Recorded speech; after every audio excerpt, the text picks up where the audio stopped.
আমাদের সংস্কৃতি, আমাদের সংস্কার সর্বদা থাকবে আমাদের সাথে। ভারতের মহান গ্রন্থ আর কাব্যের সম্পূর্ণ সংকলন। সাবস্ক্রাইব করুন তিলক।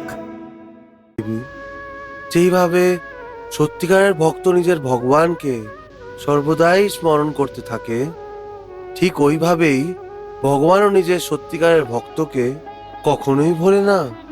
কিন্তু ভগবানের নিজের ভক্তদের সাথে দেখা করার সময় এবং কারণ নির্ধারিত থাকে। অর্থাৎ আপনার এবং আপনার ভক্ত হনুমানের দেখা হওয়ার কারণও আগে থেকে নির্ধারিত ছিল প্রভু। অবশ্যই দেবী, ভগবানের দর্শন পাওয়ার এবং অনুগৃহীত হওয়ার অভিলাষা তো প্রত্যেক ভক্তের মনে হয়। এই ইচ্ছে এবং অভিলাষা নিয়ে সবাই তপস্যা করে, কিন্তু এই তপস্যার পেছনে ভক্তের মনে কখনো কখনো কোনো স্বার্থও লুকিয়ে থাকে। ভক্তির ভেতর স্বার্থ প্রভু? হ্যাঁ দেবী, কোনো ভক্ত ভগবান থেকে বর প্রাপ্ত করে অমর হতে চায়, আর কোনো ভক্ত সাংসারিক সমৃদ্ধির ব্যবহারের জন্য তপস্যা করে। কারোর মধ্যে ক্ষমতার এবং রাজপাঠের লোভ থাকে। কিন্তু আমার প্রিয় ভক্ত হনুমান শুধু নিজের প্রভুর দর্শন আর আত্মসমর্পণের ভাব নিয়ে ক্রমাগত তপস্যা করে যাচ্ছে। প্রভু, যখন হনুমান আপনার দর্শনের জন্য এত ব্যাকুল হয়ে উঠেছে, তাহলে আপনি আপনার দর্শন দিয়ে ওকে ধন্য করে দিন। দেবী, শুধু হনুমানই নেই, আমিও ব্যাকুল আছি। যেমন হনুমান ত্রেতা যুগ থেকে দ্বাপর যুগ পর্যন্ত আমার প্রতীক্ষা করছে, ওরম ভাবে আমিও অনেক বছর ধরে ওর সঙ্গে দেখা করার জন্য অপেক্ষা করছি। প্রভু, তাহলে আপনি হনুমানকে বিরহ ব্যথা কেন দিচ্ছেন? এই প্রতীক্ষার শেষ কেন করছেন না? দেবী, ওর সময়ও আসছে। নারায়ণ নারায়ণ নারায়ণ নারায়ণ। প্রণাম প্রভু। মুনিবর, আপনাকে দেখে ব্যাকুল মনে হচ্ছে। কোথা থেকে আসছেন আপনি? গন্ধমাদন পর্বত থেকে সোজা এখানেই চলে আসছি দেবী। হনুমানের সাথে দেখা করে আসছেন, তাই না? সেই জন্যই ঋষিবরের মুখে ব্যাকুলতার রেখা স্পষ্টভাবে দেখা যাচ্ছে। নারায়ণ নারায়ণ। প্রভু, এই সময় আমি আপনার দূত হনুমানের দূত হয়ে বার্তা এনেছি।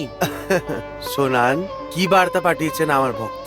আমি হনুমানকে বললাম ও দ্বারিকা এসে আপনার দর্শন করে নিক, কিন্তু ও এই কথা বলে প্রতিঅক্ষণ করে দিল যে ও ভক্ত, সেই জন্য আপনার ইচ্ছে এবং আজ্ঞা ব্যতীত দর্শন করতে আসবে না। তখন আমি বললাম যে আমি প্রভুকে প্রার্থনা করছি যে উনি যেন স্বয়ং এসে গন্ধমাদন পর্বতে এসে আপনাকে দর্শন দেন। তখন কি বলল হনুমান? বলল যে প্রভুকে কষ্ট দেওয়ার কোনো প্রয়োজন নেই। বাহ, ধন্য হনুমানের স্বামী ভক্তি। আমি ধন্য। আর হ্যাঁ প্রভু, নারায়ণ নারায়ণ। আমি তো অভিনন্দন জানাতে ভুলেই গেছি। আপনার জন্মদিনের অগ্রিম অভিনন্দন স্বীকার করুন প্রভু। কিন্তু মুনিবর, জন্মাষ্টমীর তো এখন দেরি আছে। নারায়ণ নারায়ণ। জন্মাষ্টমী প্রভুর জন্মদিন নয় মা, রামনবমীও তো প্রভুর জন্মদিন, তাই না? শ্রীরাম প্রভুরই একটি অবতার ছিল। আচ্ছা আচ্ছা, আপনি ওনাকে রামনবমীর জন্য অভিনন্দন জানাচ্ছেন? হ্যাঁ মা। প্রভু, আগামীকাল রামনবমী না? বড় আনন্দিত হব। রামের জন্মদিনের অবসরে হনুমান নিজে মন্দিরে পুরোহিতের রূপ ধারণ করে সব ব্রাহ্মণদের ভোজন করান। নারায়ণ নারায়ণ। হ্যাঁ মুনিবর, আপনি তো হলেন ব্রাহ্মণ, সুতরাং খাওয়া দাওয়ার প্রসঙ্গকে আপনি কি করে ভুলে যাবেন? নারায়ণ। প্রভু, আপনিও চলুন না, অনেক ভালো অবসর। ওটা তো ঠিক আছে, কিন্তু আমার যাওয়াতে হনুমানের সমস্ত কাজ উথল পুথল হয়ে যাবে। আমাকে দেখে ওর সেবা অনুভূতিতে বাধা পড়বে। প্রভু, রূপ বদলে যেতে পারি, হনুমান কি করে জানতে পারবে চিনতেই পারবে না ও আমাদের। নারায়ণ নারায়ণ।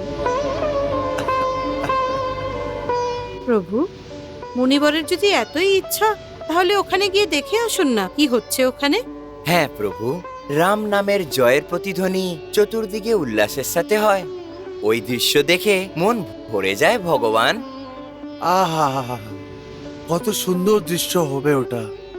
এই সমস্ত বৃত্তান্ত শুনে আমার মনেও লোভ হচ্ছে যে এই দৃশ্য স্বয়ং গিয়ে নিজের চোখ দিয়ে দেখি। তাহলে যান না প্রভু, সংকোচ কেন করছেন? নারায়ণ নারায়ণ নারায়ণ নারায়ণ।